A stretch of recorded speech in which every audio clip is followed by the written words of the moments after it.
I have many doubts. I Mhm. really do. I have many moments of real struggle. I don't think it would be right to say like I'm like super confident in my faith. I think I'm the shaky part of this. I really am. And I struggle with many things. And I've just learned that that is okay. So when I say faith and doubt, two sides of the same coin, it's not like sort of 90-10, Mhm, faith and a mhm, little bit of mhm. doubt, because, I think it's a myth that you find a faith and suddenly like it all comes together. I think for me, finding a faith was like that pilot light, boom, that happened. That Mm. light went on. And like, I was a teenager, it was like, I knew it, but nothing dramatic happened. But there was a light there, and that's never gone out. But like a gas flame, sometimes it goes up and you have moments where like, I know, it's like I've just experienced, this is incredible. And the Mm. moments where it's like total madness. Mm. And I think actually this last year I've had really challenging moments of like, can it really be true? And, it's where community and sort of good people around you make such a difference. And I feel my brain is really limited. I really do. I feel like I wish I had a better brain. I wish I had a better memory, better understanding of so much of the theology.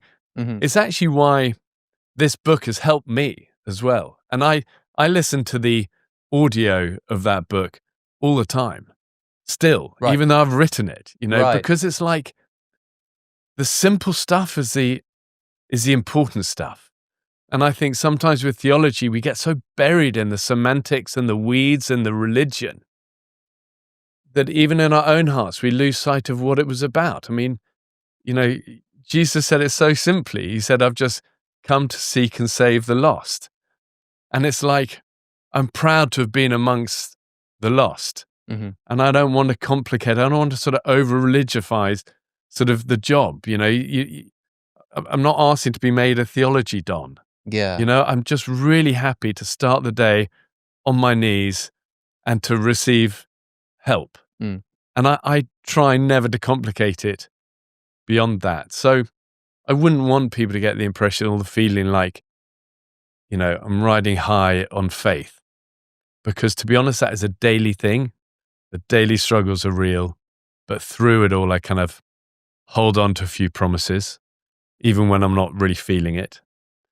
And I kind of still somewhere in the pit of my heart and soul, I know I know I'm loved, and I know there is a presence out there, and it's good, and it's for us, for all of us. But beyond that, I really probably struggle. Mm. Mhm. And I don't mind that. I've learned that that's just part of life. And I suppose part of the Does that make decision sense? of course, and I think putting the story in the voice of Thomas, who is traditionally thought of as the skeptic because of that episode at the end of Jesus' life. Although even in Thomas's life, I think there's a period where Jesus wants to go and visit someone who's died, and the disciples say, what's the point?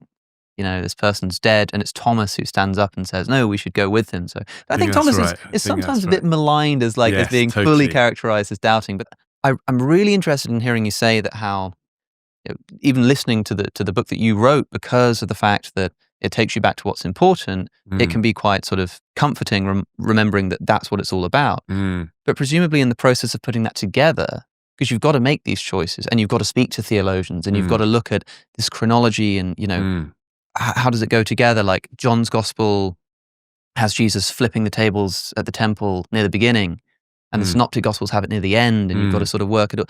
And I wonder if the result is a reminder of the beautiful simplicity of the core story, the process of writing it, was that a process of finding these things and going, gosh, I don't know about this, and experiencing doubt in that process? Or was the process a more sort of invigorating process for your faith?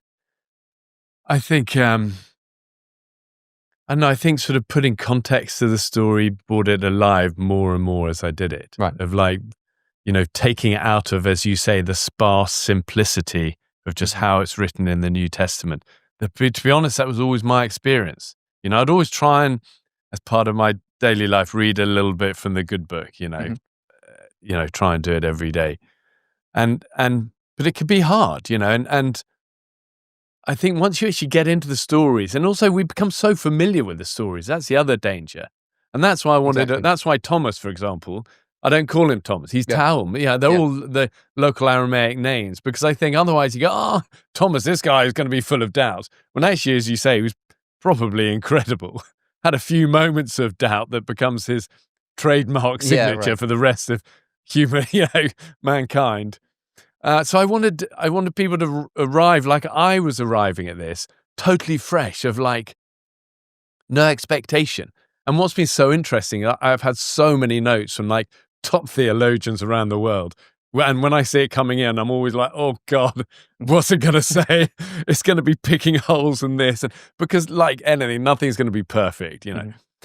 But actually, time and time again, it's like going, I read this and I thought, that's interesting. And I find myself referring back to the accounts and realize I hadn't actually noticed that. It's actually right.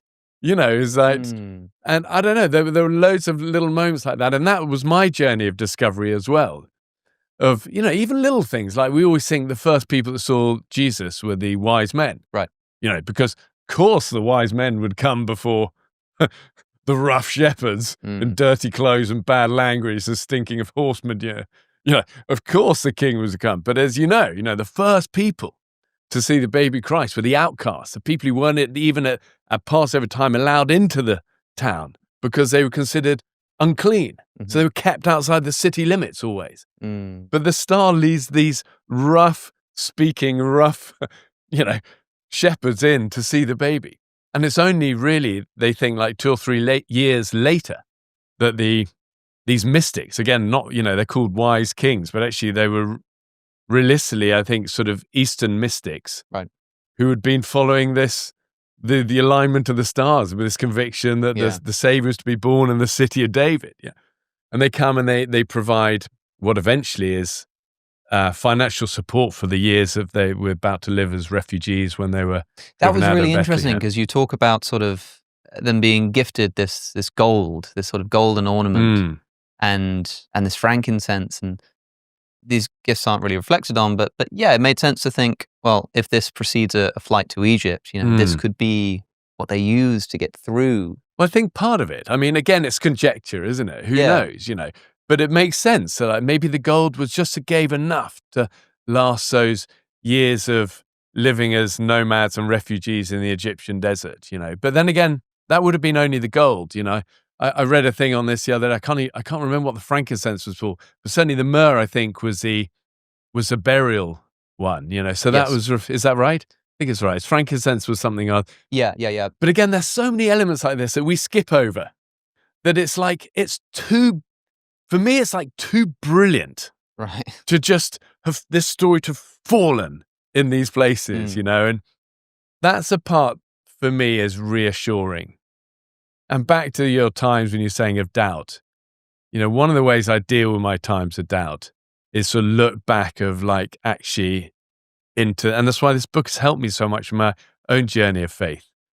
But I almost feel it's that phrase, the theology of embarrassment. Have you heard of this? I don't think so. It's that if you were crafting a true story, there's some embarrassing elements to the story. Right. Yeah. Or I think maybe they call it criteria of embarrassment. Yeah, absolutely.